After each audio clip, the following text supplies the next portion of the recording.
अब तक जो देखा वो सब ट्रेलर। यहाँ से आपकी 5 मिनट की ये स्टोरी है और रियल स्टोरी है। 150 साल बाद ठाकुर जी यहाँ से ब्रिज वापस चले जाएंगे।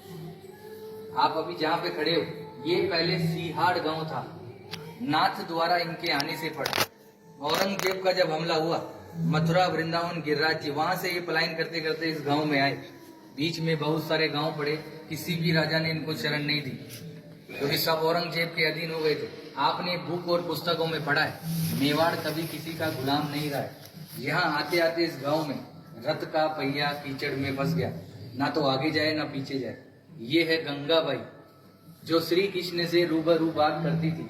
पीछे हैं ब्रिजवासी, ये है पंडित दामोदर जी और ये मेवाड़ के राजा राज सिंह। यहाँ से 28 किलोमीटर दूर एकलिंग जी महादेव का मंदिर है। ये महादेव से डायरेक्ट बात करते थे, जैसे गंगाबाई श्री कृष्ण से बात करती थी वैसे ये महादेव से डायरेक्ट बात करते थे।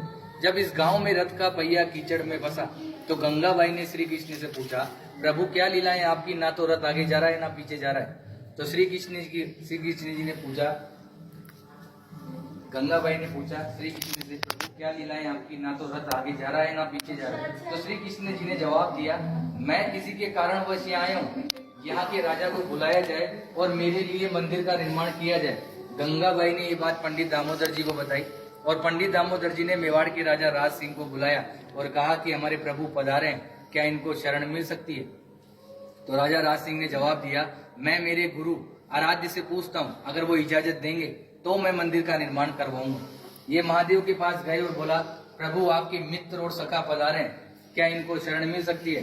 तो भोलेनाथ ने एक सुंदर सा जवाब दिया, मेवाड़ की जनता अगर इसके नखरे उठा ले तो ही इसी को रोकना है, अन्यथा जाने देना है, क्योंकि ये अलग अलग श्रृंगार करता है, 8 समय की झांकियां लेता है और अलग अलग भोग लेता है। घूम फिर के ये बात गंगाबाई के पास आई और गंगाबाई ने श्री कृष्ण को बताया, प्रभु आपके लिए तो महादेव ऐसा ऐसा बोल रहे हैं। तो इन्होंने भी एक सुंदर सा जवाब दिया, वो है भोला, नाम से भी भोला है, काम से भी भोला है। उसको तो 2 रुपए की राख लगाकर बैठा दो तो बैठा रहेगा, मगर मेरे नखरे वो जानता है। मैं मेवाड़ की जनता को वचन देता हूँ, मैं यहाँ का जल भी ग्रहण नहीं करूंगा।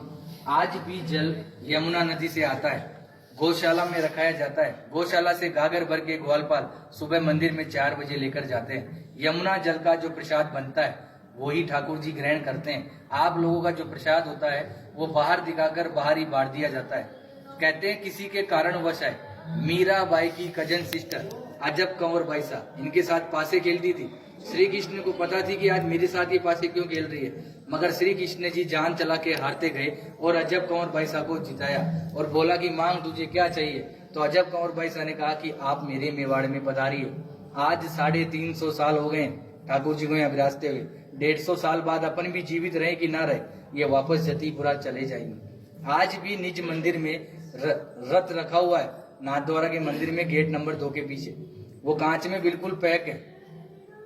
जब सुबह सुबह पुजारी झाड़ू निकालता है तो आज भी यमुना नदी का मिट्टी लगा हुआ रहता है। रोज मंगला से लेकर शयन तक ठाकुर जी यहाँ विराजते हैं। विराजने के बाद 7 साल का बालक है, माँ की याद आती है, जतीपुरा जाते हैं, माँ से मिलते हैं। माँ से मिलने के बाद निधि वन में रास नीलाए करके मंगला में वापस यहाँ आ जाते हैं। औरंगजेब एक बहाना था, ठाकुर जी को वचन निभाना था। ये जो पूरी लीला रची केवल अजब कंवर बाई सा के कारण।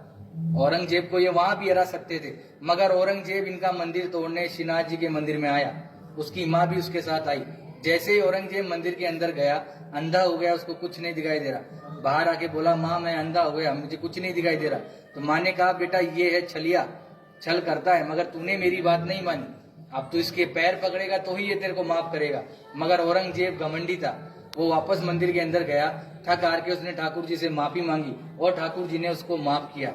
माफ करने के बाद ठाकुर जी ने उसकी आंख उसको वापस दी।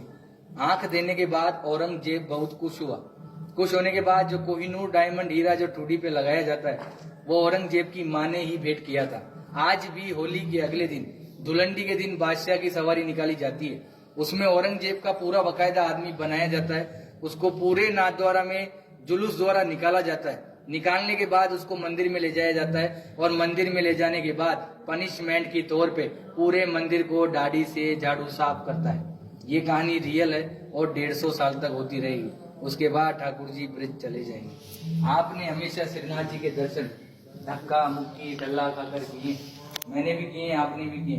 मगर यहाँ मैं आपको 8 दर्शन कराऊंगा, मंगला से लेकर शयन तक। ठाकुर जी क्या खाते हैं, क्या पहनते हैं, वो सब बताया जाएगा। उससे पहले आपको इस कमरे में जाना है।